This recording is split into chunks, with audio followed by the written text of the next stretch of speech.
Con la Constitución de 1917 se inicia otro periodo en la vida de México. La población había sufrido durante la Revolución más de 1,5 millones de bajas. Las líneas ferroviarias presentaron graves daños hechos por los grupos en pugna. Cada grupo poseía su moneda, a lo que se le llamó bilimbique, con base al pagador estadounidense de la mina de Green de Cananea, William Wright. Las fábricas, haciendas y comercios dedicados al comercio interno carecieron de créditos. La situación empeoraba cada vez más.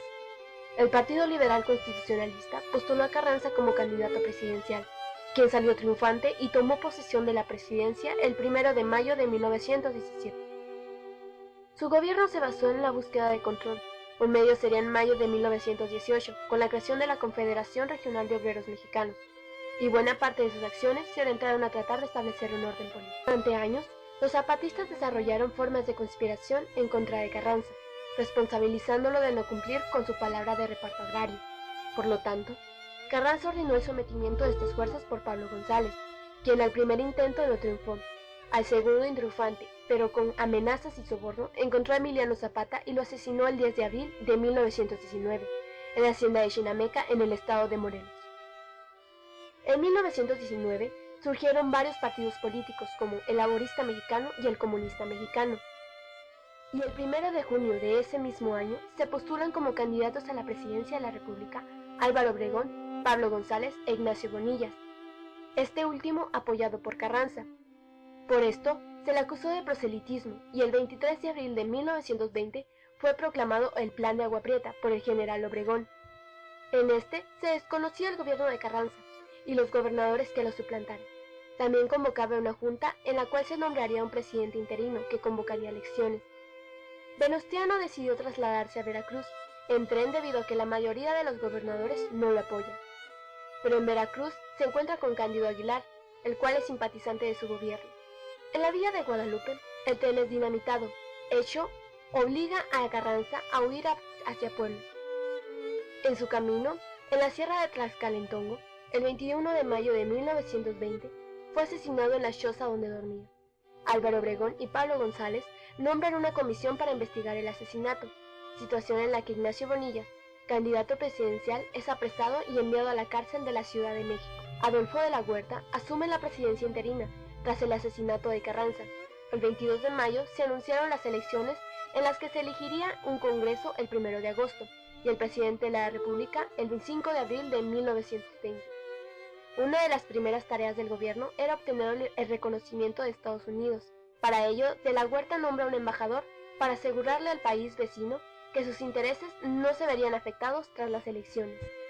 Se firman acuerdos y garantías con la condición de no aplicar el artículo 27, y México dispone de sus recursos para arreglar las líneas ferroviarias y para ordenar sus finanzas.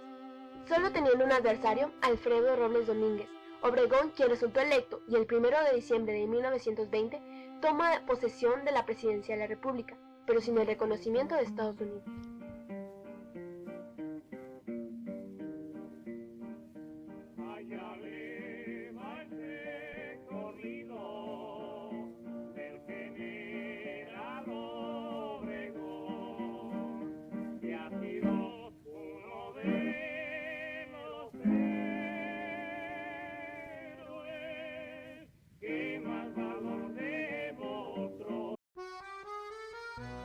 Al asumir la presidencia, Obregón tomó algunas medidas, como por ejemplo, se dedicó a organizar el ejército federal ya que se encontraba desorganizado e indisciplinado. Concedió todo su apoyo a los trabajadores de la Confederación Regional Obrera Mexicana e inició el diseño de una política agraria tendiente a regularizar el reparto agrario. Durante ese año, el 28 de diciembre, se establece la Ley de Ejidos, la cual decía que para que un pueblo pudiera contar con un ejido, tenía que contar con más de 50 jefes de familia. Un mes más tarde, al año siguiente, el 31 de enero de 1921, Álvaro Obregón decretó la liquidación y devolución de los bancos incautados por Carranza y el 25 de septiembre se crea la Secretaría de Educación Pública, la SEP, y al frente de esta estaría José Vasconcelos, quien impulsa proyectos educativos a favor de las personas que habitan en las zonas rurales, creando la Escuela Rural Mexicana. Cabe mencionar que una de las acciones más importantes de Vasconcelos fue la creación de las misiones culturales. Entre 1921 y 1922, Se establecieron pláticas informales entre México y Estados Unidos, en las cuales se hablaba de una firma de un tratado de amistad y comercio, el cual sentaría las bases legales e internacionales para evitar que el artículo 27 se pudiera aplicar en forma confiscatoria y retroactiva, como alegaban las compañías petroleras, el cual resultó muy desventajoso para México, por lo que el gobierno terminó rechazándolo. Al año siguiente, el 15 de agosto de 1923, se firmaron los Tratados de Bucareli, en los cuales se ponían ciertas condiciones para otorgar el reconocimiento al gobierno de Álvaro Obregón, como por ejemplo el que no se afectarían los intereses de las compañías estadounidenses que explotarían el petróleo en México, además de que el gobierno mexicano se comprometía a reparar los daños sufridos por los ciudadanos de aquel país en nuestro territorio entre 1862 y 1917. Y por último, el artículo 27 constitucional no sería retroactivo, de tal forma que no se verían afectados los propietarios estadounidenses que hubieran adquirido tierras, minas o pozos petroleros antes de 1917. Para el año de 1923 comenzaron las inquietudes en el país por saber quién iba a ser el candidato para el periodo presidencial de 1924 a 1928. Se encontraban dos candidatos para asumir la presidencia: Adolfo de la Huerta, quien en ese entonces era secretario de Hacienda, y Plutarco Elías Calles, el secretario de Gobernación. Para el 23 de septiembre de 1923, Adolfo de la Huerta renunció a la Secretaría de Hacienda, pero no hizo públicas sus aspiraciones electorales. Y el 10 de junio de 1924 se celebraron las elecciones y el general Plutarco Elías Calles resultó electo como presidente del país para el periodo de 1924 a 1928. La presidencia de Álvaro Obregón culminó el 30 de noviembre de 1924, cuando entra Calles a la presidencia y Obregón se retira a la vida en el campo. Para el año de 1927, la Constitución mexicana sufrió una reforma para permitir la reelección en enero de 1927, con lo que Obregón ganaba partido para su candidatura. El 15 de julio de 1928, pocos días después de ser proclamado presidente del periodo 1928 a 1932, Obregón llegó acompañado de su comitiva a la capital de la República en un tren custodiado por varios miembros del Estado Mayor Presidencial. Mientras tanto, José de León Toral, joven capitalino, miembro de la ACJM, había decidido matar a Obregón. Entre la clase política se había difundido el rumor de un posible asesinato de Obregón, pero el presidente electo hizo caso omiso de las advertencias. La mañana del 17 de julio salió a comer, invitado por los diputados del estado de Guanajuato, al restaurante La Bombilla, ubicado en San Ángel. José de León Toral acudió al lugar tras varios días de espiar a Obregón y se hizo pasar por un dibujante. Hizo un dibujo a varios diputados y finalmente llegó Obregón, a quien también retrató. Cuando todos los comensales se descuidaron, Toral sacó su pistola y lanzó 6 disparos, cayó muerto al instante.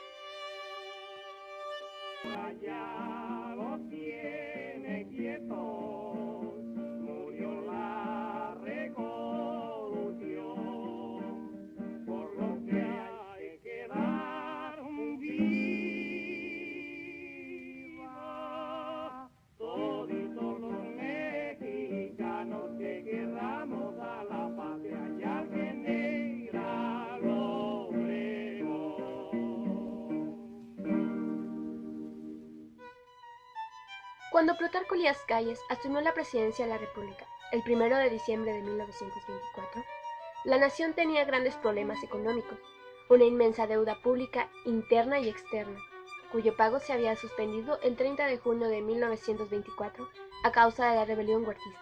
El sistema bancario se había derrumbado totalmente, por lo general no era aceptado, y el crédito externo continuaba cerrado para el gobierno. México era un país en bancarrota, donde no existía más dinero que el de los impuestos a la importación y exportación. No había una organización eficaz para la recaudación de impuestos. La circulación monetaria era desordenada debido a la carencia de un sistema estandarizado y a la escasez de capital, la cual llevó a una crisis de liquidez. Debido a la depreciación del valor de la propiedad de la tierra, originada por la inestabilidad política, no había inversiones. Las escasas industrias manufactureras que dependían del mercado interno quedaron seriamente estancadas. La ganadería se vio considerablemente disminuida y la producción agrícola se contrajo gravemente. México seguía una economía típica de exportación de recursos naturales. Las áreas más dinámicas de la economía nacional estaban en manos de estadounidenses. Calles se encontró ante la necesidad de reconstruir el país.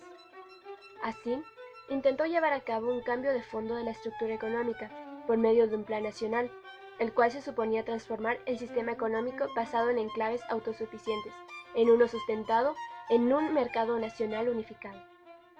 El plan nacional se inició con una reforma hacendaria a cargo del secretario de Hacienda y Crédito Público, Alberto Pani, que comprendía 4 objetivos: la nivelación de los presupuestos, la reforma fiscal, el establecimiento de un sistema bancario y la restauración del crédito interno y externo. El 31 de julio de 1924 se había decretado la suspensión indefinida del servicio de la deuda externa por incapacidad de pago del gobierno mexicano.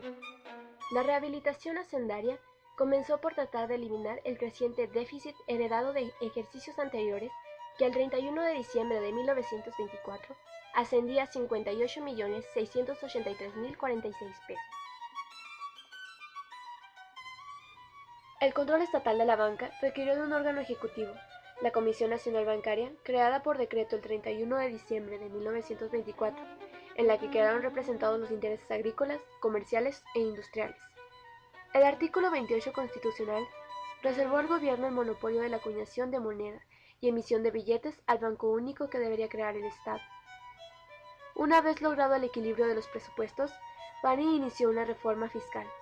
El 18 de marzo de 1925 se creó la primera ley orgánica del impuesto sobre la renta, del mismo año publicada en el Diario Oficial el 25 de marzo, que fue el principio con carácter definitivo de la imposición fiscal directa, la forma más adecuada para redistribuir la riqueza y contrarrestar su exagerada concentración. Se suprimieron varios departamentos de la Secretaría de Hacienda por considerarlos inútiles, y se reformaron los métodos de contabilidad y de presupuestos. Se disminuyeron sueldos y gastos superfluos en todas las secretarías de Estado.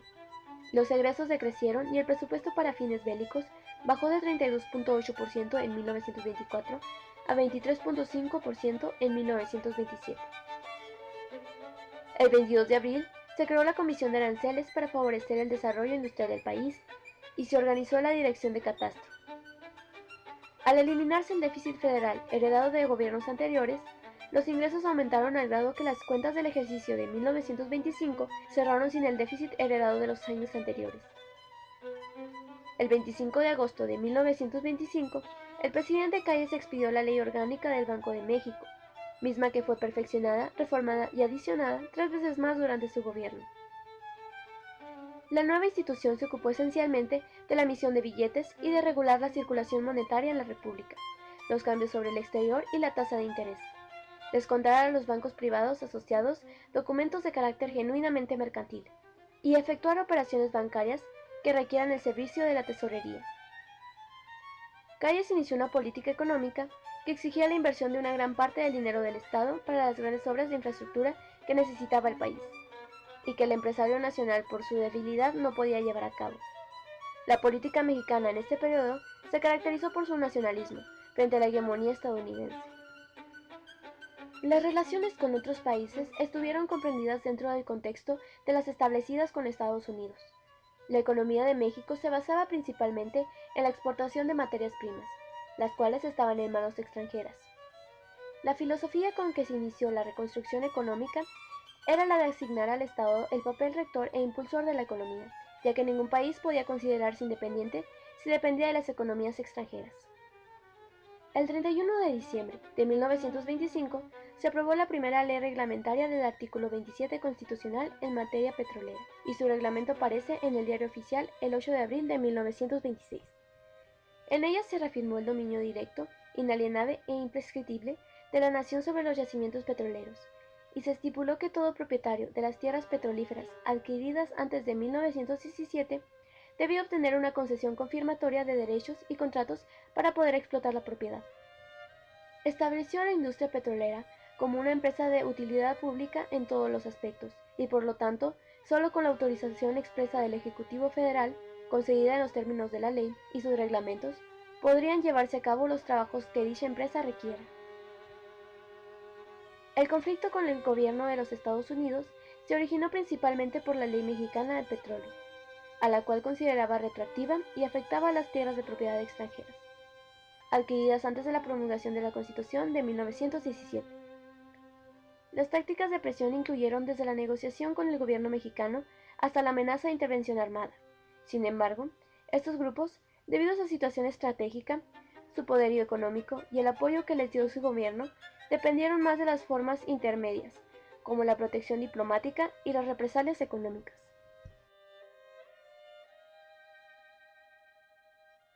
El secretario de Estado Kellogg, quien el 12 de junio de 1925 hizo unas declaraciones a la prensa que encerraban una clara amenaza de intervención militar, manifestó que un movimiento revolucionario pudiera estarse preparando en México y que los Estados Unidos solo apoyarían al gobierno mexicano mientras protegiera la vida y los intereses estadounidenses y cumpliera sus compromisos y obligaciones internacionales. El espíritu y el tono de las insolentes e injustas declaraciones del secretario de Estado provocaron la más airada indignación en México, y el presidente Calles no hizo esperar la respuesta, manifestando que si el gobierno de México se halla sujeto a juicio ante el mundo, en el mismo caso se encontraba tanto los Estados Unidos como los de los demás países, pero que si se quería dar a entender que México sujeto a juicio en calidad de acusado, su gobierno rechazaba de una manera enérgica y absoluta semejante imputación, que en el fondo solo constituiría una injuria. El Departamento de Estado dio marcha atrás y fingió sorpresa, argumentando que todo había sido un malentendido. No obstante, las relaciones entre ambos países se volvieron más difíciles que nunca y surgió el peligro de que rompieran relaciones. A pesar de verse desafiado por las compañías petroleras, Calles no se atrevió a confiscarlas, con lo cual evitó un acto violento. Para salvar la posición del gobierno mexicano, dejó el problema en manos del Poder Judicial, para que éste hiciera cumplir el ordenamiento legal de 1925. Los tribunales decidieron obligar a las compañías a suspender sus obras de perforación. La Secretaría de Industria sancionó con fuertes multas a las compañías y ordenó cerrar las válvulas, pero aquellas, dispuestas a agravar la situación, rompieron los sellos puestos a los pozos nuevos y continuaron la extracción de petróleo. El conflicto se agudizó debido a la aparición de nuevos factores, junto con la cancelación de nuevos permisos de perforación de los pozos petroleros. El gobierno mexicano había recibido a la embajadora de la URSS en 1926. Esto, aunado al apoyo que México dio a Nicaragua al Partido Liberal de Juan Bautista Sacasa, electo legalmente en contra de Adolfo Díaz, impuesto por Estados Unidos, recrudeció la campaña de publicidad estadounidense en contra de México, afirmándose que hacía propaganda comunista en Centroamérica, sobre todo en Nicaragua. Esto es reflejado en el memorándum presentado por Kellogg en enero de 1927 al Comité de Relaciones Exteriores del Senado de su país, en el cual anunciaba las aspiraciones y la política bolchevique de México en Centroamérica. En septiembre, el Departamento de Estado ordenó a los barcos de guerra estadounidenses que se movilizaran a los puertos de Tampico, Tuxpan y Veracruz, con el fin de apoderarse de la zona petrolera. Ante este inminente peligro, el presidente Calles llamó al gobernador de Tamaulipas, Emilio Portes Gil, y le dio instrucciones en el sentido de que si ocurría la invasión, se trasladara a Tampico y ordenara al jefe de operaciones militares de la región, general Lázaro Cárdenas, retirarse al interior del país y desde ahí organizar la defensa nacional, no sin antes incendiar los pozos de petróleo, para formar una luminaria cuyos resplandores pudieran verse hasta Nueva Orleans, a efecto de que los invasores solo encontraran escombros y cenizas. El gobierno de México interceptó una correspondencia privada establecida entre el secretario de Estado Kellogg y el embajador Sheffield. En ella quedaban de manifiesto las intenciones de provocar un conflicto que traería consigo la intervención armada de los Estados Unidos. El general Calles comunicó telegráficamente al presidente Coolidge el envío de los documentos, advirtiéndole que si después de leerlos mantenía la actitud hacia México, se harían públicos y el mundo sabría el atropello que Estados Unidos iba a cometer con un país débil. El presidente Coolidge comprendió que no solamente sus enemigos en el Senado se oponían a la política que hasta entonces había seguido contra México y Nicaragua, sino también la mayoría de la opinión pública interna e internacional, la cual exigía una rectificación de la actitud estadounidense hacia ambos países. El 22 de octubre de 1927 se nombró a Whitney Morrow, banquero neoyorquino, socio del grupo financiero Morgan y desligado de los intereses petroleros. Morrow representaba los intereses de los banqueros, industriales y comerciales, y tuvo la consigna de evitar la guerra entre México y Estados Unidos, ya que buscó un campo mucho más propicio para hacer negocios e inversiones. En marzo de 1928, el gobierno mexicano promulgó una nueva ley orgánica sobre el petróleo y sus reglamentos. En ella se permitió que las compañías obtuvieran concesiones confirmatorias.